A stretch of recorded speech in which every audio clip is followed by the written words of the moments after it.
Sometimes it's just a coincidence. I'll have a few shows in a row that celebrate a player's birthday or the anniversary of his passing. Milestones that have nothing to do with baseball, even though baseball was a big part of these players' lives. But for most, it was only for a few years. So I like it when I can make the show, let's say, more personal. After all, it's for the families of these former ball players that me and Ed started this segment that I call Held by Legends, Signed by Heroes.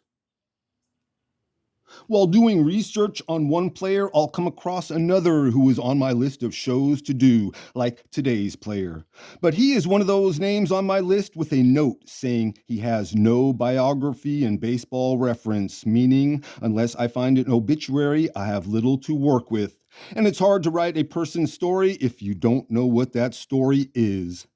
Some obituaries are full of information while others not. Most of the players that signed an autograph for Dad back in the 1950s have now passed away and gone to that great MLB diamond in the sky where all the boys of summer go. That's what makes this show different than most. Not only is this player still with us today, he is a centenarian, a first for my show. Even though I've profiled a few players that are in their 90s, with some approaching that 100-year milestone. So let's go back more than 100 years to the year 1924, November 28th. It was the day after Thanksgiving when a wish was granted to a young couple. They had a healthy baby boy who they named Marshall Elwood Epperson, and he was born in Tecumseh, Oklahoma. If not for his baseball career to talk about, his show would now be over. It's only because of baseball reference I can tell you what I am telling you now. In his playing days, Marshall stood 6'1" and weighed 205 pounds, but I imagine after being around 100 plus years, maybe he's a little shorter. But he's still a switch-hitting southpaw pitcher who started his pro career at the age of 23. The late start could have been because of college or serving in the military. I don't know.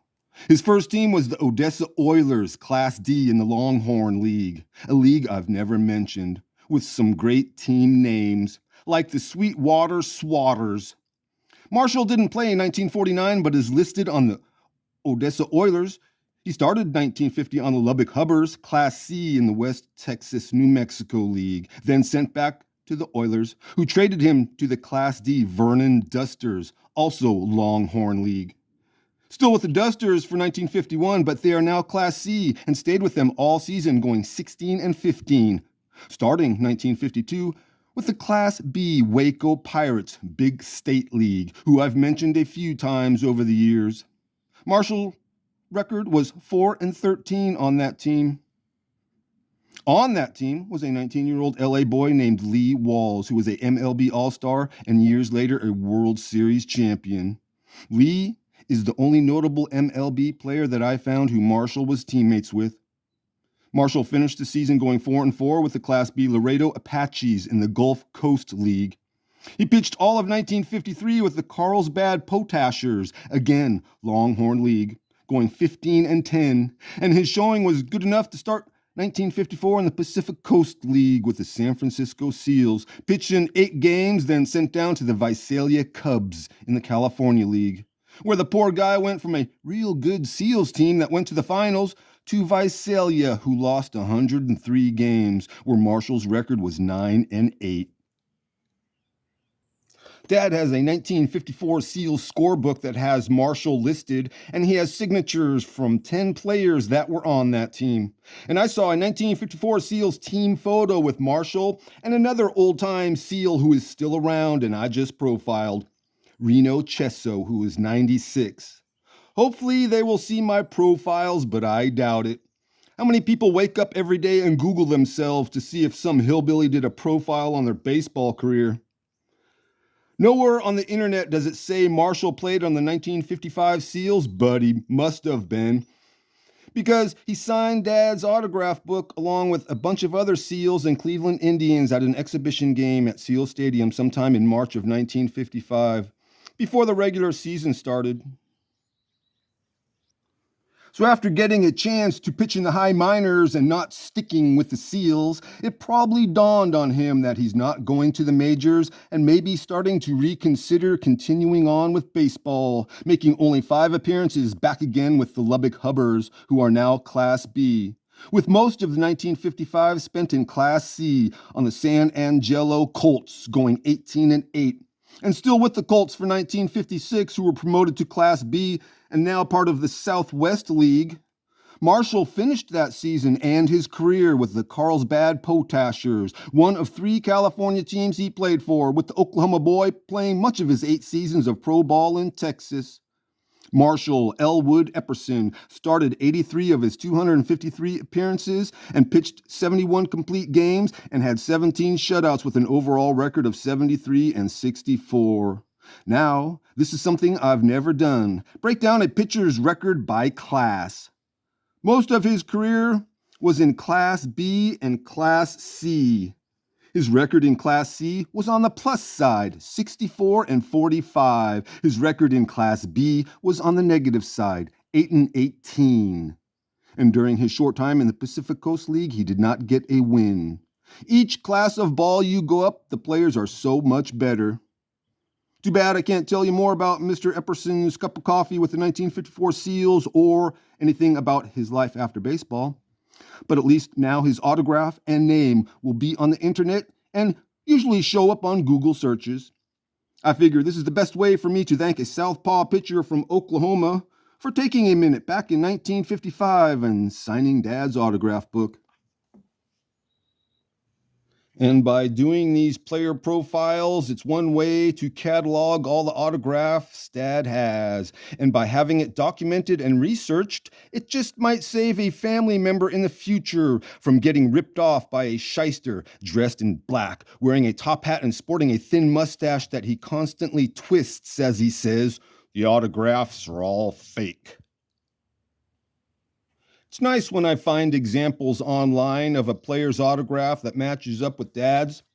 I look for signatures from their playing days that were signed in ballpoint or pencil.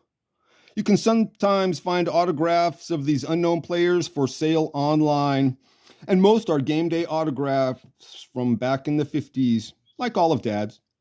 Provenance is a big deal, and it's nice to have family photos from Dad's childhood that show a variety of items that we still have to this day. The intro to my J.W. Porter episode shows my grandparents' 90-year-old lamp next to a photo of that lamp and pictures of Dad through the years, sitting on his bed with his college pennants on the wall and his game day programs and autograph book next to him on a shelf. Then there's the mailing addresses on some programs and Grandpa's college alumni magazines. Names and dates that tie the collection together. But the most legitimate provenance is my Aunt Lila working for the San Francisco Seals for a few years. This meant Dad had some perks, such as going to the Seals office to visit his sister and meet team president Damon Miller, team manager Tom Heath, and promotional director World Series winning pitcher Walter Duster Males. And Dad got to hang out in the press box with Seals radio announcer Don Klein, as he called Seals games.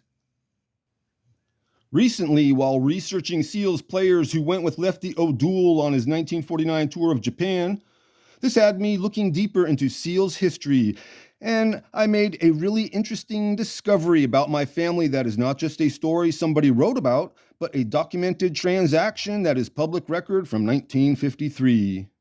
At that time, the Seals were barely 50 years old, but in that time built a rich history, and my Aunt Lila had more to do with that history than I knew about. I knew she worked her way up from being in charge of the usherettes to being in charge of the ticket office, and if you open up a 1954 or 1955 Seals scorebook, the first thing you see is a photo of my Aunt Lila, along with the rest of the staff at the little corporation. That's what team president Damon Miller called the Seals staff. What I didn't know about my Aunt Lila and Uncle Frank was in 1953 the office staff was offered to buy shares of the financially struggling, cash-strapped team in order to save it. So my aunt and uncle got in on the action and were minority owners of the Seals. Speaking of coincidences, right in the middle of writing this show, my dad called me. So I asked him about all this, and he knows how much I enjoy finding family history and probably didn't want to tell me, but he did. He told me his big sister gave him one of those shares as a memento, but later in life he threw it away while cleaning. That would be a neat document to have in the collection, and I did find one online. But I keep thinking about all the dad's baseball cards being thrown away, or me giving my dog a 1971 Giants team signed ball that Lila got for me when she worked for the San Francisco Giants.